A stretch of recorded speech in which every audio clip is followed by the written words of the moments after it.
22 जानेवारीला अयोध्येमध्ये भगवान श्रीरामाच्या मूर्तीची नव्या मंदिरामध्ये प्राणप्रतिष्ठा होणार आहे आणि त्यासाठी लाखो नाही करोडो भाविक आहेत देशभरातून, ज्यांचं त्या घटनेकडे नजर लागलेली आहे. प्रत्येकाला असं वाटतं की श्रीरामाची सेवा करण्यासाठी आपल्याला कुठली ना कुठली तरी संधी मिळावी. पुण्यात एक अनोखा उपक्रम इथल्या अनघाताई घैसास यांनी हाती घेतलेला आहे. त्यांच्या ट्रस्ट बद्दल आणि त्यांच्या या उपक्रमाबद्दल आपण त्यांच्याकडूनच जाणून घेऊया. अनघाताई, खरं म्हणजे अतिशय वेगळी अशी ही संकल्पना आहे आणि अनेक लोकांना, लाखो लोकांना, रामभक्तांना काहीतरी सेवेची संधी या उपक्रमातून मिळते. या उपक्रमाबद्दल सांगा आणि तुमच्या ट्रस्ट बद्दल सांगा. माझा हेरिटेज हँडविविंग रिवायवल चॅरिटेबल ट्रस्ट हा देशभरातल्या हातमागाच्या विणकरांकरता काम करणारा ट्रस्ट आहे. आम्ही याच्या आधी विविध योजना विणकरांकरता केल्या होत्या. असा हा विणकाम महोत्सवही आम्ही गेली बरीच वर्ष इथे करतोय.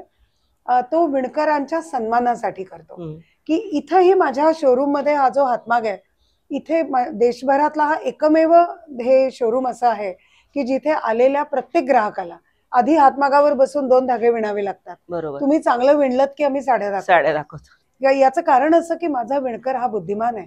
त्याचं ज्ञान आणि त्याच्याकडे असलेले कष्ट करण्याची तयारी आणि बुद्धिमत्ता ही आपल्या कोणाकडे नाही.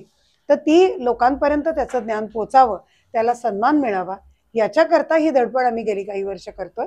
2019 मध्ये नरेंद्र मोदींकरता आम्ही असाच एक उपक्रम केला होता, 2 धागे देशासाठी. तर त्यालाही हजारो लोकांची उपस्थिती होती आणि रामरायाकरताची श्रद्धा तर आपल्याकडे पिढ्यानपिढ्या चालत आलेली आहे. त्यामुळे रामरायासाठी वस्त्र विणायचं एक बऱ्याच वर्षांपासून, म्हणजे रिझल्ट लागायच्याही आधीपासून आम्ही ठरवलं होतं आणि तो योग आता आला. राम मंदिर न्यासानेही परवानगी दिली आणि आम्ही ऑफिशियली हे कार्यक्रम हा केला. आता लोकांनी येऊन, म्हणजे सुरुवातीला लोकांपर्यंत पोहोचण्यासाठी की असं आपण रामरायासाठी करतो आहोत, ते लोकांपर्यंत पोहोचणे आणि नंतर तुम्ही नोंदणीसाठीची एक ऑनलाईन प्रक्रिया पण सुरू केली होती.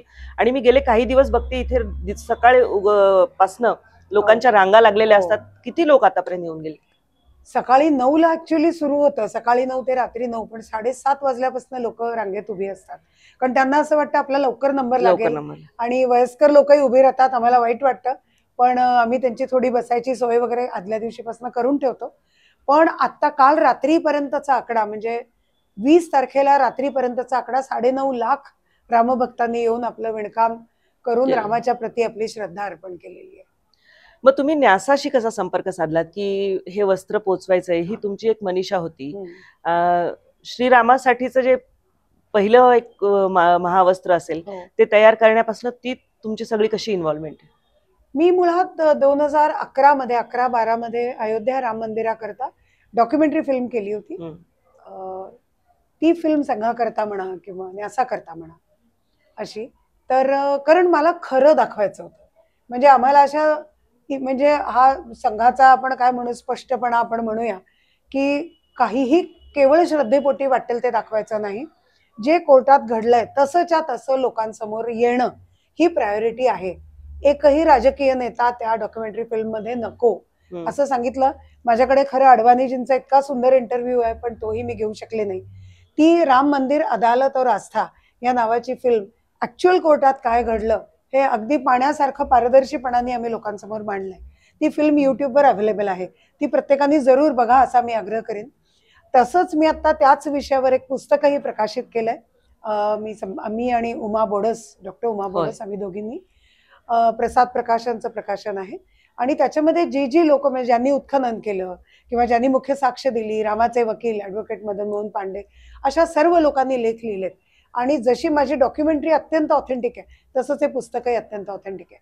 म्हणजे केवळ आमची श्रद्धा आहे आणि केवळ हिंदू म्हणून काहीतरी लोकांपर्यंत पोचवायचं नाही. जे सत्य आहे ते लोकांपर्यंत पोचलं गेलं पाहिजे. आणि आमच्या सुदैवाने हे सत्य इतकं सुंदर उजागर होऊन बाहेर आलंय की आता ते उत्सवासारखं साजरं करूया. आणि म्हणून आम्ही आज हे वस्त्र विणायचा मी अगदी अट्टहास केला आणि हे वस्त्र 10 ते 22 डिसेंबर असा हा कार्यकाळ 13 दिवसांचा या वस्त्राकरता आहे. काल रात्रीपर्यंत 9.5 लाख लोक होऊन गेलेत. माझी अपेक्षा आहे 12 लाख लोक उद्या रात्रीपर्यंत पूर्ण होतील. आणि मग हे वस्त्र तिकडे अयोध्येमध्ये पोहोचवलं कसं जाणार आहे? ते श्रीरामांना अर्पण कसं होणार आहे? म्हणजे त्या संदर्भात योगी आदित्यनाथांच्या हस्ते, कारण ते आम्हाला सगळ्यांनाच वंदनीय आहेत, आणि त्यांच्या हस्ते ती वस्त्र राम मंदिर न्यासाचे चंपतरायजींना आम्ही अयोध्येमध्ये किंवा लखनौमध्ये, जिथं अजून मला कळलं नाहीये कुठे ते, तिथं ती वस्त्र अर्पण केली जाते. आणि तुम्ही एक या आधीपासून जे सुरू केलं होतं वस्त्र विणायला, हे तर लोकांचा सहभाग आहे यामध्ये. आणि प्रत्येकाला वाटतंय की मी आले आणि 2 धागे श्रीरामासाठी केले, त्यांना एक ती सेवा वाटते. तर तुम्ही आधी जी तयारी केली होती ते कसं? गेली 1.5 वर्ष मी प्युअर चांदीच्या जरीवर सोन्याचं पाणी आणि अगदी ऑथेंटिक प्युअर जरीची वस्त्र सिल्कमध्येच मी तयार करते. मग त्याच्यामध्ये कद उपरणी आहेत, फेटे आहेत, पगड्या आहेत. फार छान काम आम्ही केलंय आणि मी समाधानी आहे त्या कामाकरता. मी हे माझ्याकडून सगळं करते. याच्यामध्ये लोकांचा एकही पैसा घेतलेला नाही आणि ती वस्त्र तयार झाली आहेत. पण ती वस्त्र विणणं लोकांना फार अवघड गेलं असतं आणि ते खर्चिकही खूप होतं. म्हणून आम्ही प्लेन वस्त्र लोकांना विणायला देतोय. आता ह्याच्यावर आम्ही काही जरदोजी काम करून घेऊ, एम्ब्रॉयडरी काही करू, लेस लावू वेगवेगळ्या आणि त्याच्यातनं कापून पोशाख केले जातील. तर ही प्रत्येकाचा विणलेला धागा रामराया परिधान करतील, ही पूर्ण व्यवस्था आम्ही केलेली आहे. आणि हे अतिशय म्हणजे ज्या श्रद्धेने भाविक येत आहेत तितक्याच श्रद्धेने आणि तितक्याच प्रामाणिकपणाने ही सर्व वस्त्र राम परिधान करतील, ही जबाबदारी माझी. अनघाताई, नवराष्ट्रशी बोलल्याबद्दल तुमचे मनःपूर्वक आभार.